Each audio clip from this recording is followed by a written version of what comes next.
बहुत अच्छा सॉल्यूशन है।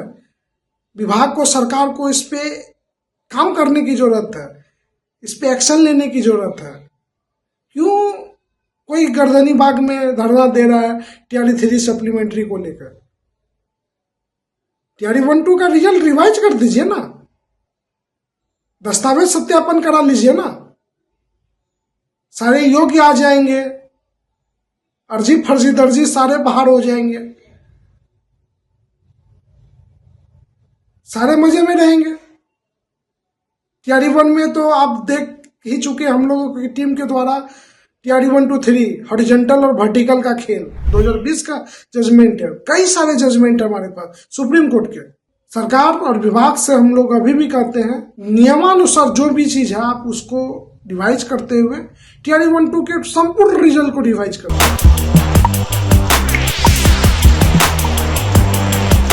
टीआरई 3 पे गत कई दिनों से देख रहा हूं कि मीडिया बंधु द्वारा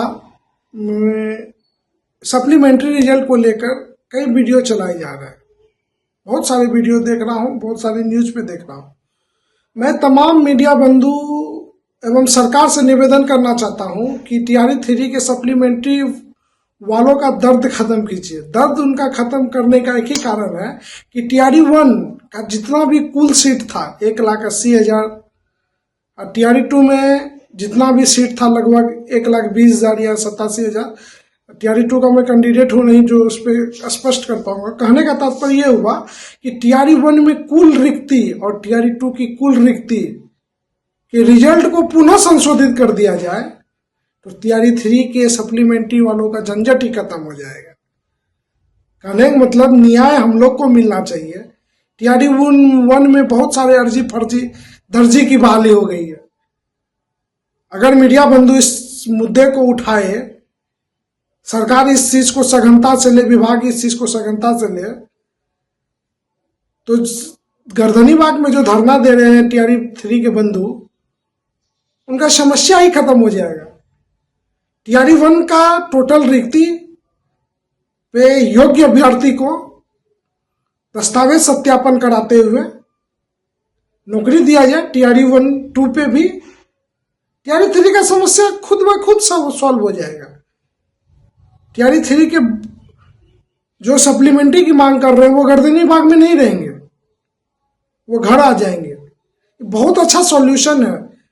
विभाग को, सरकार को इस पे काम करने की जरूरत है, इस पे एक्शन लेने की जरूरत है। क्यों कोई गर्दनी बाग में धरना दे रहा है टीआरई 3 सप्लीमेंट्री को लेकर? टीआरई 1-2 का रिजल्ट रिवाइज कर दीजिए ना, दस्तावेज सत्यापन करा लीजिए ना, सारे योग्य आ जाएंगे, अर्जी फर्जी दर्जी सारे बाहर हो जाएंगे, सारे मजे में रहेंगे। टीआरई 1 में तो आप देख ही चुके, हम लोगों की टीम के द्वारा टीआरई 1-2-3 हॉरिजॉन्टल और वर्टिकल का खेल। टीआरई 3 में केस थी हम लोग का, तो उस केस करने के बाद सरकार को नोटिस जाते ही सरकार ने टीआरई 3 में हॉरिजॉन्टल कर दिया, जबकि टीआरई 1-2 में वर्टिकल है। कुछ ऐसा ही मामला उत्तर प्रदेश में 69,000 शिक्षक बहाली में भी है, हॉरिजॉन्टल वर्टिकल का। ये मेरे शब्द नहीं है, ये आरटीआई, बीपीएससी को जो आरटीआई लगाया गया था ना टीआरई 1-2-3 तीनों पे, टीआरई 1-2 में वर्टिकल रिजर्वेशन, टीआरई 3 में हॉरिजॉन्टल रिजर्वेशन, टीआरई 1-2 में इंदिरा सहनी का वायलेशन। इंदिरा सहनी का जजमेंट का कहना है कि महिलाओं को सिर्फ 36 आरक्षण देना है और आरक्षण का दायरा 50% से ऊपर पार नहीं करना है। लेकिन आप टीआरई 1-2 में देखेंगे तो कुल रिक्ति मान के चलिए कुल सीट 100% है, उस 100% में 3% डब्ल्यूबीसी को रिजर्वेशन है। 50-97 का 50% करेंगे तो 48.5 आता है। 48.5 और प्लस 3 डब्ल्यूबीसी का 51.5, 1 इंदिरा सहनी का वायलेशन 50% से ऊपर चला गया। हम लोग टीआरई 1-2 पे भी केस किए हुए हॉरिजॉन्टल वर्टिकल को लेके, कोर्ट खुलेगी।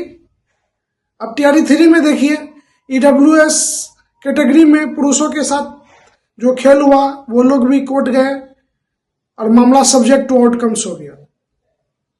कुछ मामला यूं ऐसा ही टीआरई 3 में भी WBC को 3% सीट देना था तो वहां 6% सीट दिया गया। मतलब हर बहाली में कुछ ना कुछ लोचा है।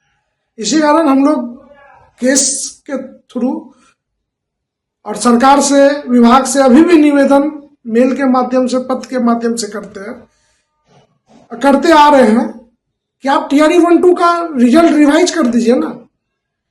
टीआरई 3 के जो बंधु गर्दनी बाग में धरना दे रहे हैं वो धरना का कोई औचित्य ही नहीं रहेगा, क्योंकि सीट रहेगी तब ना वो धरना करेंगे। सारा सीट तो टीआरई 1-2 का है। टीआरई 1-2 का सीट बचा के टीआरई 3 की ओर मूव कराएंगे। यहां से हम सभी मीडिया बंधु से कहते हैं कि आप लोग इस मुद्दे को उठाइए, हम लोग की आवाज बनिए। हम लोग देखिए, हम लोग धरना के ऊपर विश्वास नहीं करते। संविधान हमारे साथ है, कोर्ट हमारे साथ है या नहीं पता नहीं, लेकिन हम लोग कोर्ट में गए, अपने दर्द को लेके कोर्ट में गए और हमारे पास सबूत है। बिना सबूत का हम लोग कुछ नहीं बोल रहे हैं। हम लोग, मेरे पास मतलब हमारे टीम के पास इंदिरा साहनी 1992 की 9 बेंच का आदेश है। हमारे पास Rajesh Dadia 2007 Rajasthan service commission versus Rajesh Dadia, वो गैड समान प्रशासन विभाग के 2016 का जो गजट है, जिसमें सभी विभाग में 35% क्षैतिज महिला आरक्षण देने की बात करती है, उस गजट के नियम में राजेश दाड़िया का जिक्र है। राजेश दाड़िया का जजमेंट है। हमारे साथ सौरभ यादव वर्सेस उत्तर प्रदेश 2020 का जजमेंट है। कई सारे जजमेंट है हमारे पास सुप्रीम कोर्ट के। सरकार और विभाग से हम लोग अभी भी कहते हैं, नियमानुसार जो भी चीज है आप उसको रिवाइज करते हुए टीआरई 1-2 के संपूर्ण रिजल्ट को रिवाइज करते हैं। जो योग्य होंगे दस्तावेज सत्यापन करा लीजिए, मल्टीपल्स रिजल्ट को हटा दीजिए, 1-to-1 पे रिजल्ट दीजिए, सारे अर्जित फर्जी दर्जी को बाहर कीजिए ना। एक योग्य अभ्यर्थी को स्कूल भेजिए ना। ऐसे ऐसे अभ्यर्थी जिसको एप्लीकेशन लिखने नहीं आ रहा है, प्रधानाध्यापक को प्रो अलग, धो अलग, नो अलग, सबको संधि विच्छेद करके एप्लीकेशन आवेदन लिख रहे हैं। हम लोग के द्वारा हॉरिजॉन्टल वर्टिकल आरक्षण टीआरई 1-2 पे केस किया गया है। गर्मी छुट्टी के बाद निरंतर उसकी सुनवाई चलेगी और हम लोग कोर्ट से यह मांग किए कि टीआरई 1-2 का सीट रिवाइज हो, पुरुषों को हक मिले। और सबसे बड़ा हक टीआरई 3 के जो सप्लीमेंट्री के भाई है ना, जो गर्दनी बाग में इस गर्मी के मौसम में धरना दे रहे हैं, उनको तसल्ली मिल जाएगी। वो लोग अपने उस धरना का से बाहर आ पाएंगे, क्योंकि टीआरई 1-2 का ही बचा सीट टीआरई 3 में जोड़ा गया, जो आज वो लोग सप्लीमेंट्री की मांग कर रहे हैं। और टीआरई 1-2 के सारे बंधु से निवेदन करना चाह रहे हैं, खास करके पुरुष वर्ग से, केस में हम लोग का कोर्ट में हम लोग का केस है, सभी मदद कीजिए, सबको जीत मिलेगी, ऐसी संभावना। धन्यवाद।